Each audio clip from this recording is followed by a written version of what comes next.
Yes. Okay. Good afternoon. Welcome to the March 11th, 2024 Riverfront Advisory Committee meeting. Start with opportunity for public comment. No members of the public. Acceptance of minutes for February 12th. Anyone have any comments or requested modifications? Joe, I think you did a good job, as always. I appreciate you taking that on.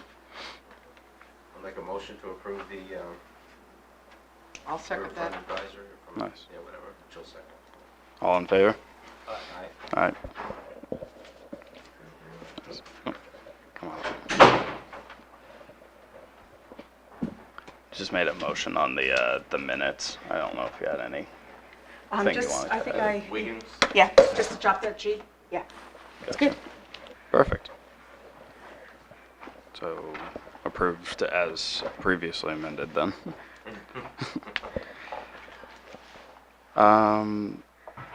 Mostly just a couple updates. Again, couple plugs for some things.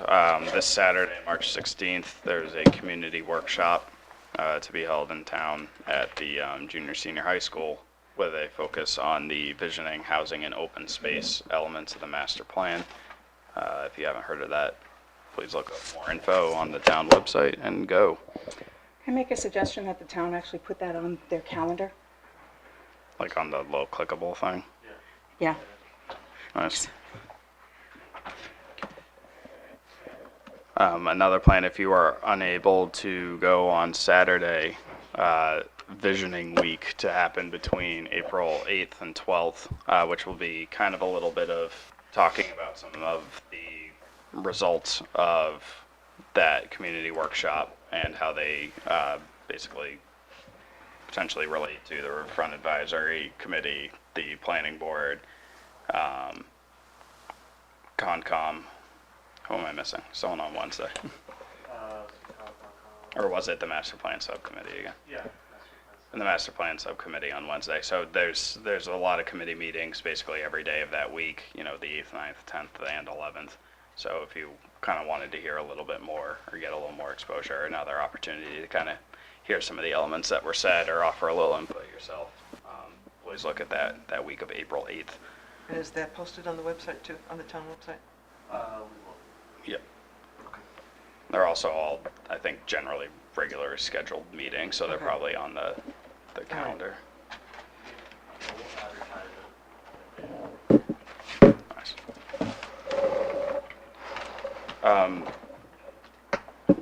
Couple just general updates. Dale, I don't know if you want to say anything else about the Shanda Park signage, or if we kind of wrapped it up last time anyway. Well, did you get a chance to have any input on it? I thought your input was Yes, important. sorry, just come back. So, not yet, but I think after this week, I focus on more, so Because I think that was more or less hoping to get Bart's, you know, you're representing the town on that, so I think it's important. When's the Concom meeting? Thursday. Is it possible to have it for them? yeah. Yes. I will- Because we did discuss it last time, so unless it's a dramatic revision, In which I don't foresee it being, so, yeah, I can bring it up at the meeting, so, yeah. okay. So I did earlier send some photographs of what the actual signage appears like when you approach the boat ramp and how the sign I sent it to everyone's Google earlier this afternoon, so. Okay. Yeah, so take a look at the images, but as you're coming down Water Street, the sign actually faces north. So it's not visible, and Yeah. just again, the recommendations about bringing it down lower so it's more in a visible spot, as well as, you know, maybe, I don't know if you're gonna face it on 3 sides, face it on 2 sides, and then I actually included the town's ordinance and what the penalties are if you're caught feeding, so. So do tell, what is the? It's $50, and then I think if you are frequent flyer and habitually do it, and judgment is brought against you, it's $1,000. in court, so, Wow. yeah, yeah. So the teeth are there. Yeah. You don't, Yeah. you do not need higher penalties. Yeah, yeah. So, anyway, and I included that in the email with the photographs, so everyone has a chance to take a look at that. Bart, I can actually, if you want me to forward those pictures to you as well, That'd like, be yeah, okay, Thank you. yeah. Um, Excellent.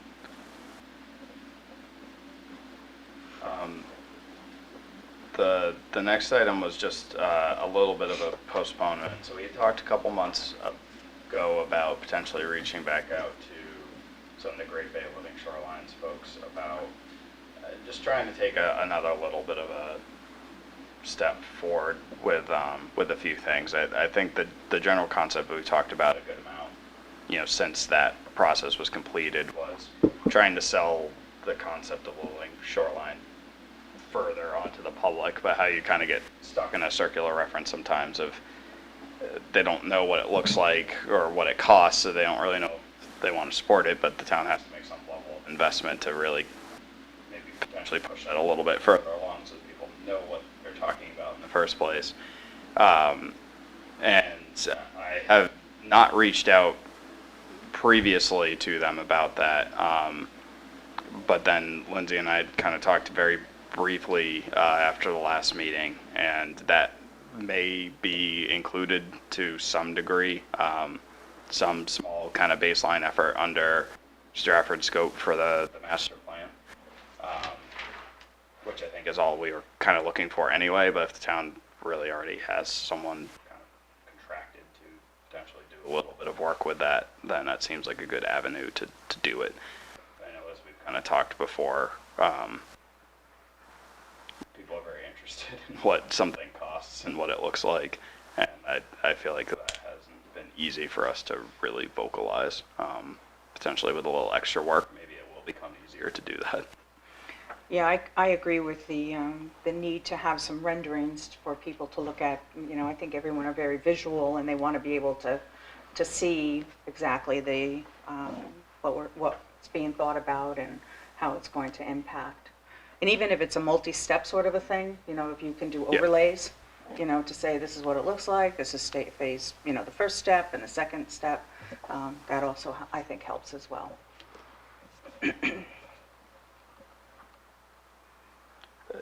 Is that specifically under the coastal resilience grant?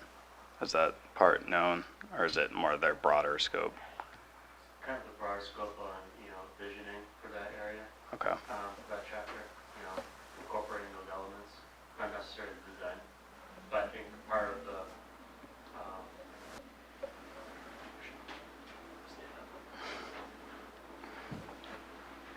part of the design charrette, there'll be folks there that'll help us, so they might be able to do a sketch and maybe incorporate some kind of visuals at that point, conceptual visuals of what it could look like based on input from the community on location. Yeah, Yep.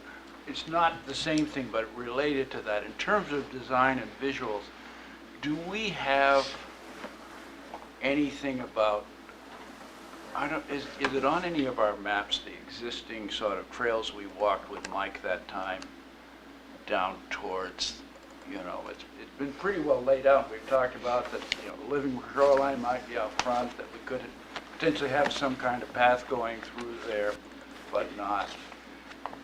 Do we know, have we yet looked at, again, sort of looking towards the charrette, what the existing paths out there?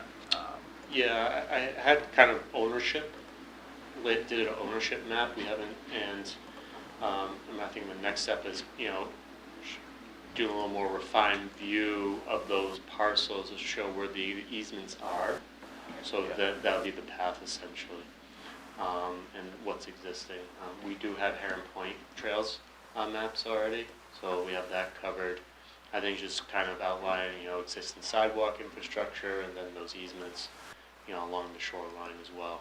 And then that'd be our baseline information, and then bring it into the charrette, and then at the charrette, kind of brainstorming ideas on how to expand that network along that area.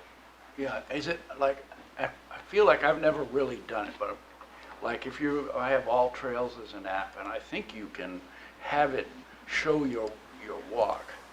So it may be fairly simple to generate something that shows what the existing walking trails look Yeah, like. it's not a bad idea. You know, And 'cause then it does just it for you. overlay that on the ownership maps and easements in terms of what people could walk today, and, you know, what if anything might change about it under the, Yeah, exactly. So, I think it will lead to the same conversation. So, yeah. but yeah, that's a good idea because it does the work for you, the app, and you just transfer the data to a Yeah. map. So, Yeah, yeah.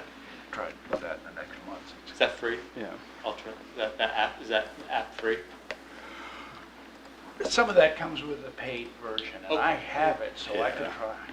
You want to do some steps? Yeah, we can Okay, do it so- together, we talked about it. I'll do a walk with you, okay? We can walk and talk. Yeah, that would be great. Yeah, okay. So on that similar vein, that's kind of I think the topic that I had sort of tabbed for potentially discussion today is I know you guys had put together a really good like first map of sort of that downtown area with easements and ownership and all of that. But I think like you guys had generated that in like a whopping 2 weeks of time, which was amazing for how much work you did in kind of short period of time. But also like what else would be needed, I guess, to like finalize it or advance that effort? I mean, is that all the record? Is there additional steps? Can we help with that? Because I think as we kind of move towards like Riverfront chapter eventually, or charrette or whatever, like understanding potential limitations is going to be important. Yeah, and I think we're going to do a lot of that under the chapter itself too. A lot of work to be done there at that Okay. point. So I know right now we're kind of in a holding pattern right now for work, but I think as we get to that chapter, then a lot of that work's going to be done too. But it'd be a great opportunity right now until we get to that point to brainstorm what we'd like to see on those maps. What data you think should be incorporated.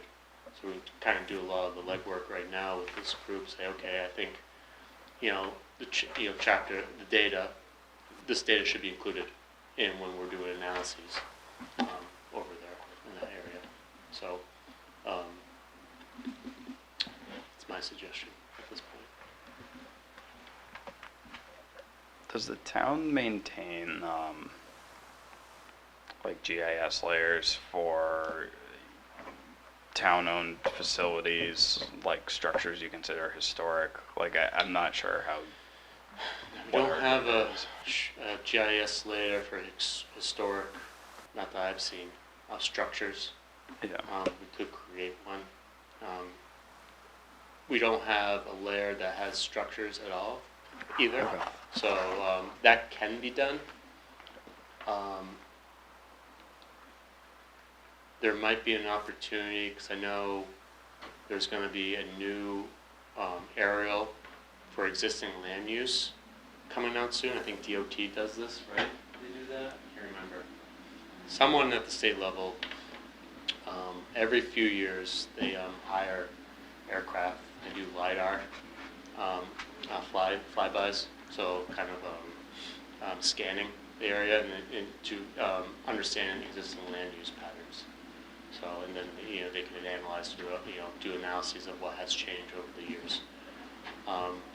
There might be an opportunity with that data to create a new layer, GIS layer, of existing structures in town. So basically you take that LiDAR data and you hone in on the structures, and then from there you create that new data layer. I have to look into that a little more to see if that can be done cheaply.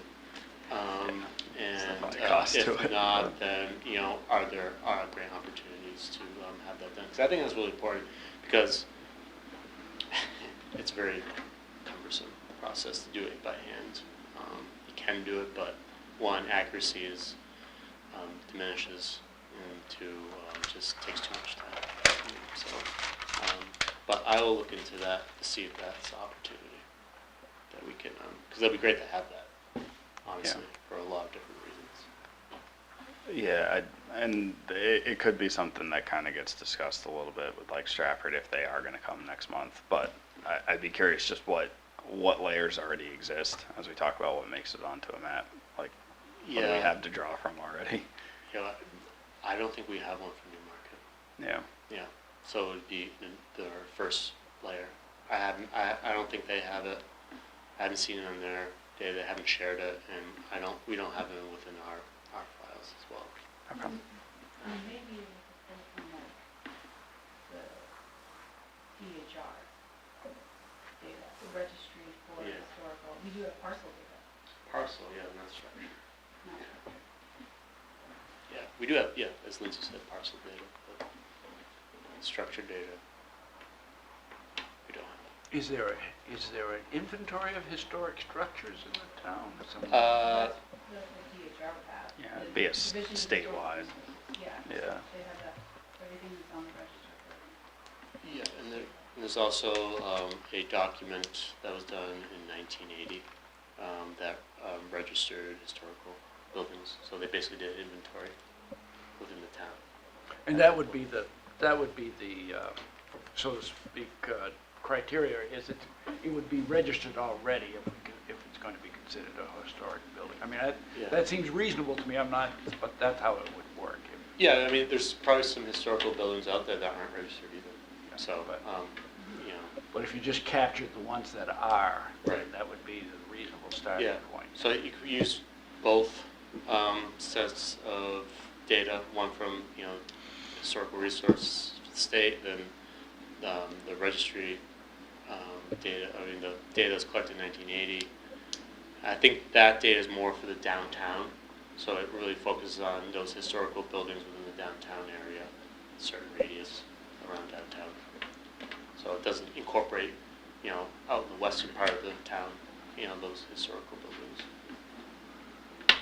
I know this, for this purpose, this doesn't matter, but, Yeah. yeah. Yeah, just thinking. And a lot of work has gone into all of that with signage and stuff like that, so there is an awful lot of documents must be in the Historical Society. Yeah, it's a good resource to check in with.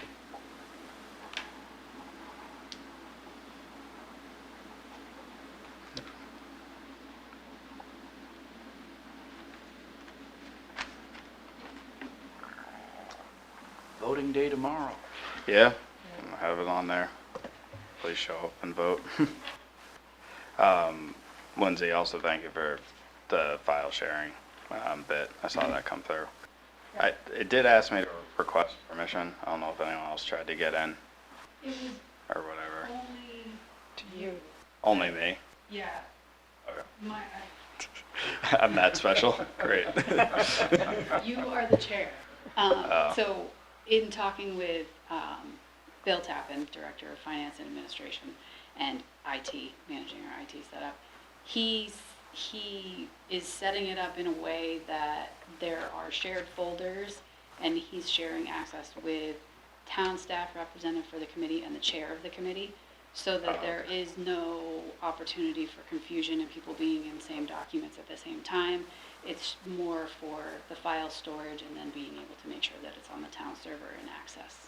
So, Perfect. as the chair, you got the invite. Okay. If you still need access and it didn't Got work it. to get into it, let me know. I only requested it like yesterday and I haven't been back So, to are you- try since then, so.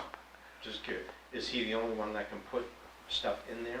Yeah, and I think so the town policy of like how that workflow is supposed to work, I don't think is laid out yet, but I wanted to make sure that we had the file set up for the committees that are already working on things.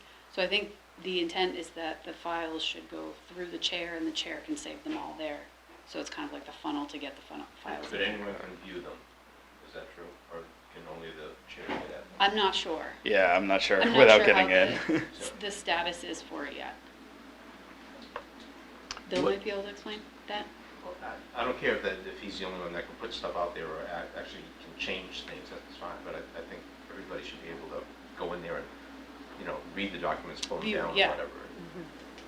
Yeah, That and would I be don't my know if goal. it's set up that way yet. It was just more of a push to make sure that there is a file and I know Bill was a little hesitant to get it open and send invites, so I was happy we at least have a file, and I got the invite that it's there and can start saving stuff, and that Okay. you got one, and I know for Energy and Environment, Ellen Probably got the an same invite thing. to that one too, yeah.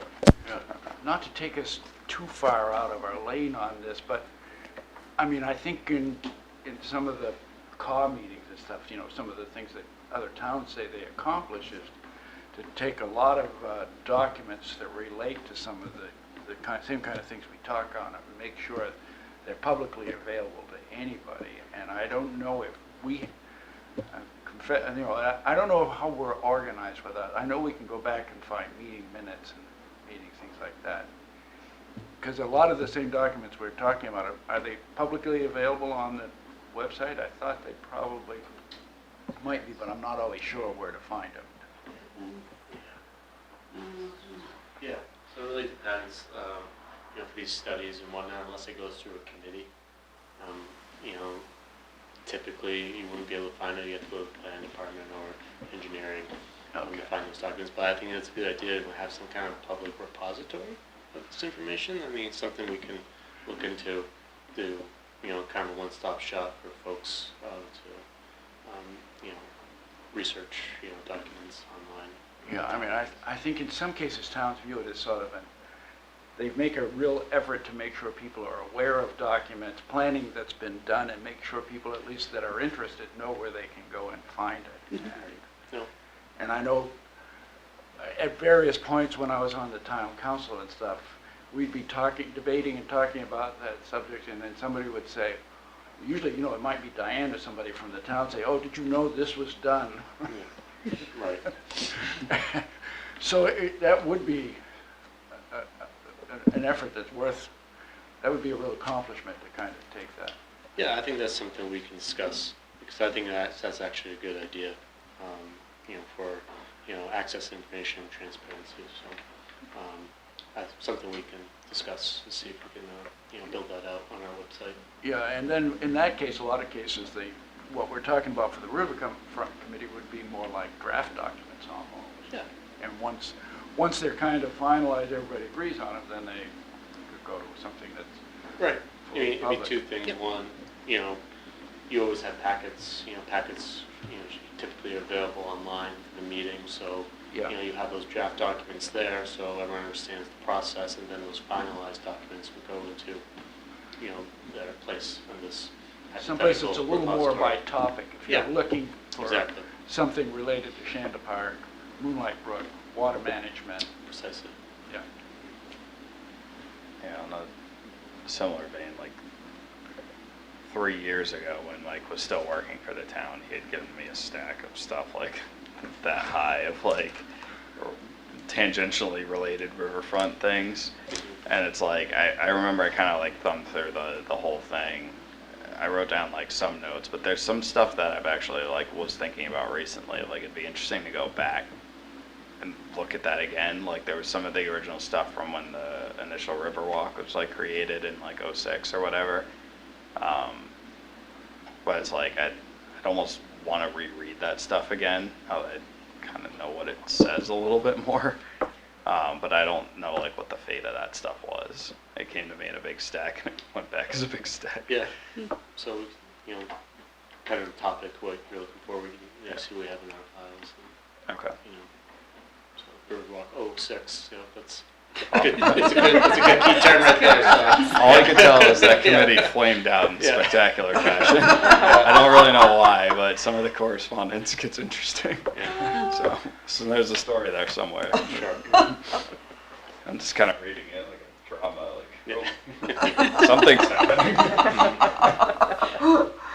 That's the water ebbs and flows. But you didn't know how to read between the lines? I don't know what happened. I think everyone resigned that committee. Not everything has to be unearthed, I guess, but At some point in time, something happened. The tide goes out at one point. Yeah, funny stuff. Hysterical, historical. Yeah, they overlap sometimes. All right, so I'll look at the file sharing stuff a little bit more, but if he did give me access, I'll dump all the stuff that's just been sitting on my computer on there, just so that it's there and you can look and see if any of it's new information or you guys already had access to all of it. Couple things that come to mind, like I think the version of the coastal resilience grant we submitted in like 2021 comes to mind. So like the town obviously didn't get selected or whatever, but I don't know if the town has the final version. Like Diane might have. But, I think I had that. okay. Just don't want like That was saved. yeah. Yeah, because I think you emailed it to me. Yeah. That could have happened yesterday. I'm not gonna yeah, so I think the next part's a little bit just, you know, I definitely want to thank the town staff and all that. There's a lot going on now, and it's really kind of great and exciting to like kind of have some of this stuff start moving. I mean, there's a workshop literally Saturday to talk about stuff related to this, you know, the whole vision and concept in April, you know, the Riverfront's getting its own chapter in the master plan. There's a plan New Hampshire charrette coming up in the fall.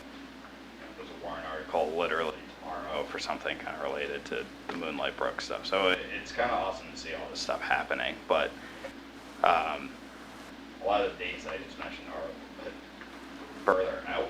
So I'm kind of putting like an appeal out of like, do we feel like we, after next month, like want to take a month or two off, like let some of this stuff happen or whatever? I want to be respectful of everyone's time, you guys as well, because I know you have a million committee responsibilities and things like that, but I just kind of feel like things are happening, but they're still kind of at arm's length for us personally. I kind of agree. I think there's a lot going on between April, the next couple of months. I don't think there's a whole lot that we can add in a month that, you know, that can't wait for another month till. It's kind of what I'm feeling, and I think that looking at the chart you had for the chapters, you know, just knowing how the funding source of Riverfront going, like we're kind of further out. So, you know, I think we hold next month's meeting at a minimum for the visioning week, you know, concept. But I'm just kind of wondering about that. Would we gain more by maybe taking a month or two off kind of after that, just to let some of this stuff catch up? I guess the thing I would, maybe one way to approach that, I was thinking the break was warranted in there, but it almost always ends up being, you know, July and August are Yeah. tough months. So you might, you know, we got April coming up, and you can decide in April whether a May meeting seems Yeah. useful, and you may say, well, skip a month, do June, knowing well full well you're probably not going to have July and August. So, Yeah. but that's something maybe next month would be the month to make that call. When got something. My suggestion is, if my mind's eye is correct, looking at that Gantt chart, Yeah. we'll have a survey coming out in May, June, and I think some of those questions are going to be related to the riverfront. So what I would like at one of those meetings, before the pause, is to kind of develop some questions that you want asked for that Would survey. next month make sense? I think maybe Stratford said they were coming to these Yeah, meetings. so they're coming next April month. 8th? Yeah, So I wonder if that's not. yeah. The- Might be the an time opportunity for that. to do that, so we can put that as an agenda item. Yeah, they're already a captive Yeah. audience. Might as Yeah. well Yeah, exactly. take advantage of And it. then from there, kind of assess where the committee's at, and then, you know, decide, you know, when a pause is warranted. Yeah, and I don't know, opening it up for discussion, but I just want to be respectful of time. I'm always wary of losing momentum on something, but there's finally momentum happening. It just seems like it's a little bit further out. Some other dominoes need to fall first. So I don't want to lose sight of what we're kind of talking about or trying to do, but I guess my concern would be if we took a break like July, August, is August going to be really, and should be, I'm thinking, a necessary meeting because the charrette is in October. And I feel like just having September might not be ample time to prepare for that.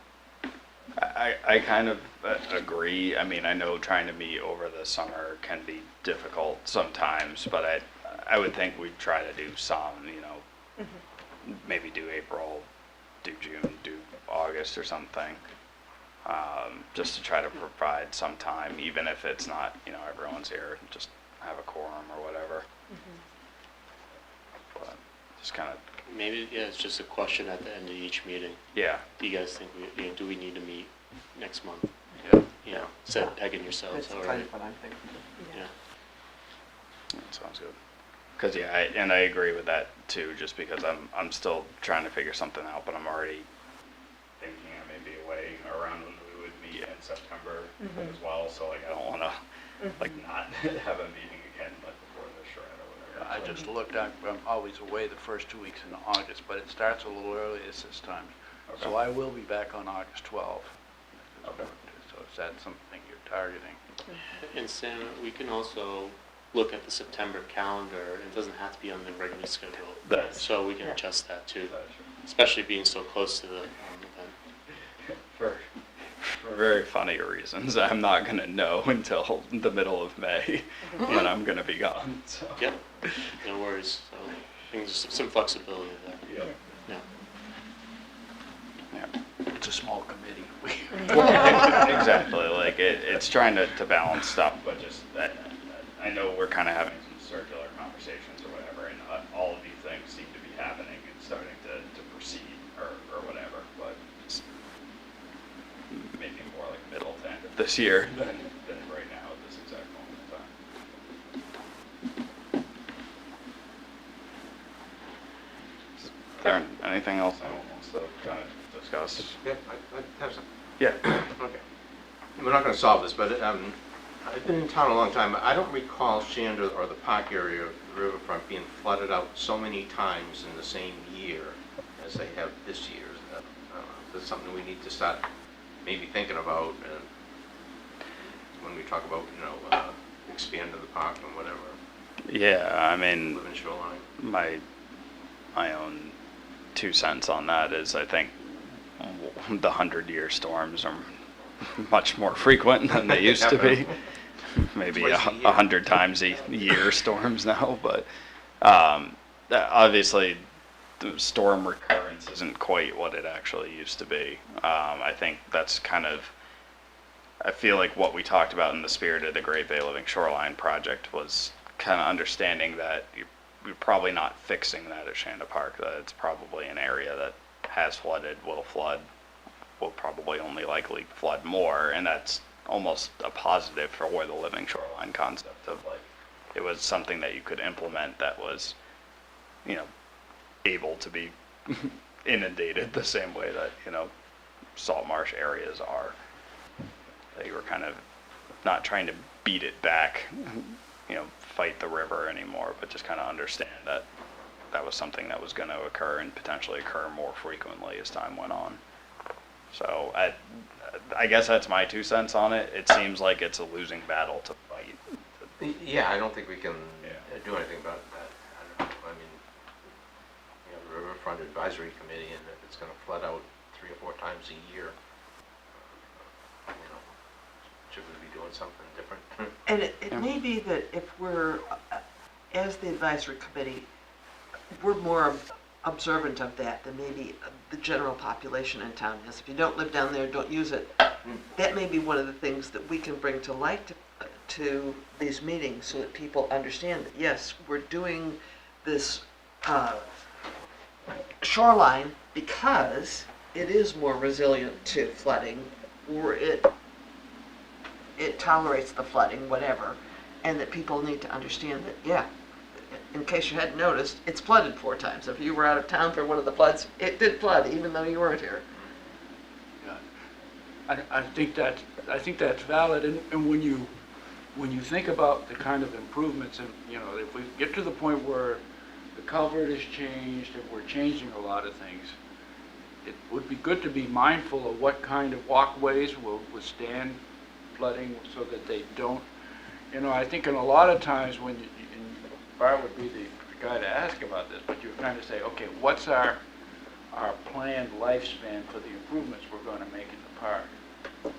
If you're talking about 30, 40 years on these, you're going to flood a lot more, because in that 2050 timeframe, I think that the estimate is that there's another foot of sea level rise. 1.9, yeah. You know, I mean, 1 to 2. yeah, that's a lot. That's Yeah. a lot. And, you know, I think it's starting to become more, people have been talking about the rising sea level for a lot of time, and I think it's, you know, some of it may be the storms this year. There have been a lot of southeast winds that hit by happenstance on a king high. So that kind of gets people's attention focused on it. And to the comment, it might be a good thing, it probably is a good thing, because it isn't going to be that unusual once you add another foot. Yeah. A foot is a big deal when it comes to, that's like a foot, when you have a slope, that means 8 feet further. You know, that some of these areas aren't that big. And so I think that is a component of, once you figure out how you want the use of it and how you want to arrange it, you also have to understand, you know, what are the encumbrances. The parking lot here doesn't flood yet, right? We haven't seen flooding come up into that parking area.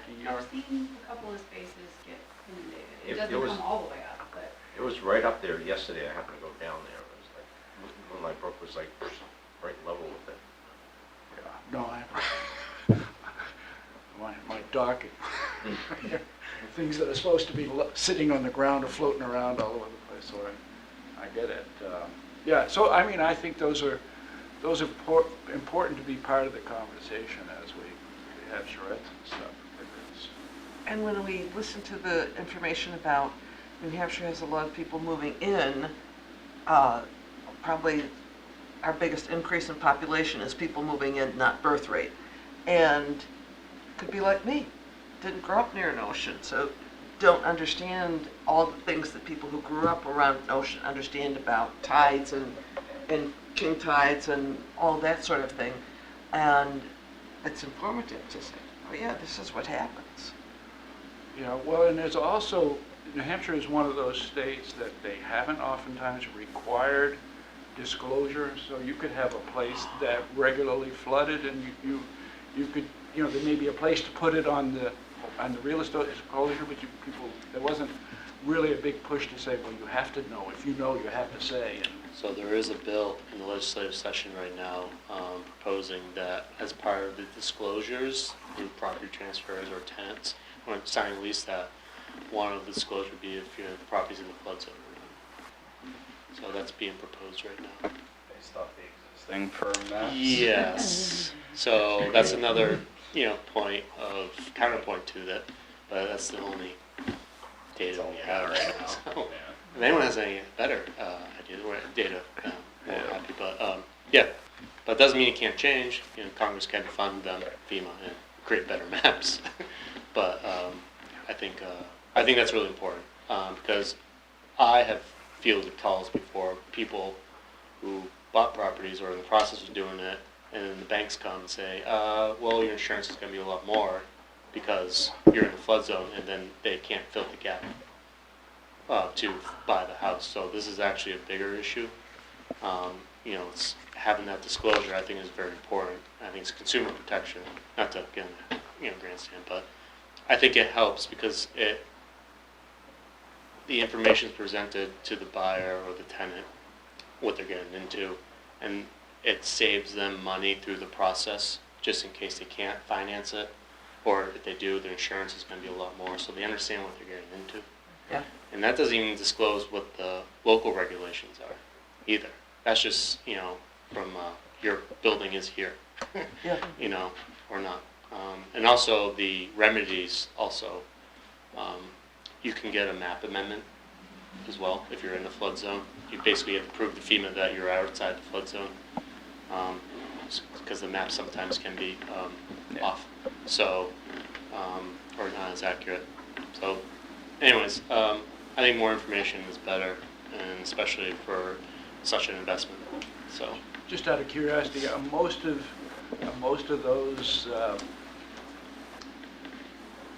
those cases that you had in your experience in Newmarket, are they related to the places that border on? yeah, New Village. There's a lot of units that sell New Village. closer to the, I think it's Piscassic, maybe, yeah, right there. They're in the flood zone. But Yeah. that's freshwater. Freshwater, yeah, right. Not the tidal. Not tidal, yeah. Because there's two different, there's increasing stormwater, increasing. Right. That's causing flooding. But, we're still getting heavier events, all the runoff, so it's still Right, spreading no, out it's more. still Yeah. flooding. It's flooding, it's flooding. Yeah, not. Yeah. But again, it's just, I think it just goes back, it's, it'd be very important for Newmarket, not the whole state, but, I just see this being a positive piece of legislation, Right. that actually will do some good. And a lot of that's coming out of Hampton, which is really point of the spear for this stuff. Yeah. But But I used to live on the western part of the state, Connecticut River, same thing, those areas. So I think it just benefits everyone, Right. just to understand what, where they are. Yeah, Yeah. I know I had a hard time getting that information when I was buying 12 years ago. Right. Yeah, and there is some the information, it's I think it's really important, but it can be improved. But I think that's outside our capabilities, like the flood maps. It's a slow process to update them, get the information, and but it's the only data that we have, and I think it's I think it'd be positive if we can actually utilize that more. And actually educates more people too. That's the other tangential thing, I think, from this legislation, that gets people, it gets in their mindset. Right. Like they'll see it every time they buy a flood disclosure. So if you keep on seeing that repetitively, then people are going to understand the problem more. I think, that has this will have a longer impact, reaching impact, behavior change, I think.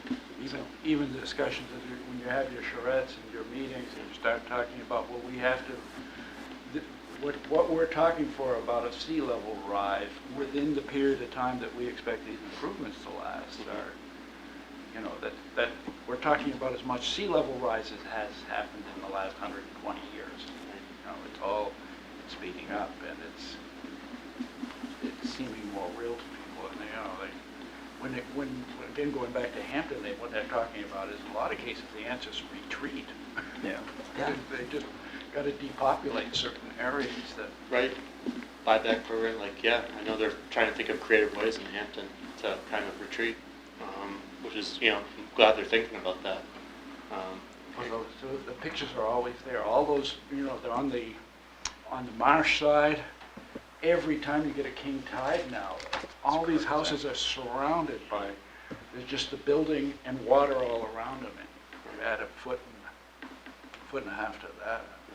And if you raise the house on stilts, you still have places where all your roads are underwater. So they talk about building the police station there and how much they're going to have to raise the police station to be sure. Yeah, even Strawberry Bank has some of their cellars flooding routinely. Yeah, I think it was in the paper today, an article on that. Yeah, they had a big display there a couple of years ago about it. Yeah, they've done the videos and the rubber duckies going up and down on every. I mean, that wasn't even king tide. That's like every tide, but king tides are worse. So Joe, getting back to your comment about, a public awareness and the number of floods, I know we talked about possibly putting markers down at Shanda Park to note how high the tides have come over the years, and That's an that's informative thing. it's an educational, simple educational thing Mhm. that, will bring to people's attention, I know in Florence, they have, where they had their flood in 1966, on Right. all the buildings. Right. And boy, that you look at that and the flood line is above your head and you just can't imagine. So Yeah. it's something, Yeah. You visit along the Mississippi and you see those all yeah, everywhere too. yeah. Right, and Durham did a similar project, but in the sense that they did, they kind of shifted the focus, and this event flooded in the future, so they Yeah. used projections, and then they did a historical marking saying, this area was flooded in something event, so it's kind of like an art project also, understanding this is how the town potentially will be impacted in the year. So I thought that was kind of a creative approach to say, not what has happened, but what's going to happen, what will happen. So, so I think, something to explore if people are interested. I think it's just thought provoking. Yeah. I do like that concept, because it's like, oh yeah, it's gonna rise 1.9 feet, but when you realize how that works on like a slope, like, and you see on Water Street, oh, it's all the way back here now. It does kind of drive that home a little bit Well, differently. it's already flooding that parking lot a little bit. Yeah. It's gonna be raising like that. You have to understand that that becomes a parking lot that regularly is going to flood the cars that are parked there. And, you know. Definitely interesting. Any additional thoughts? If not, I hope to see some all of you on Saturday and What time on Saturday, 8 o'clock? 8:30. 8:30, okay. 8:30. What's the registration been, Bart, do you know? So far, last check, we got 25 that are reserved. Okay. Dale, we did it for you. I know you were having some Thank you trouble. very Yeah. much. Yeah. Do we need to register for it? You don't have to, but Okay. we prefer, so for planning purposes, so I know which food to buy for you all. That'd be helpful. But we highly recommend that you RSVP. So please do. And again, hope to see you all there. I think it'll be a great event and exciting. You know, it's kind of the first step. So Yep. for the community. Yeah. But thank you everyone for your time, and motion to adjourn it. We are meeting April 8th. My bad, was that Yes. right?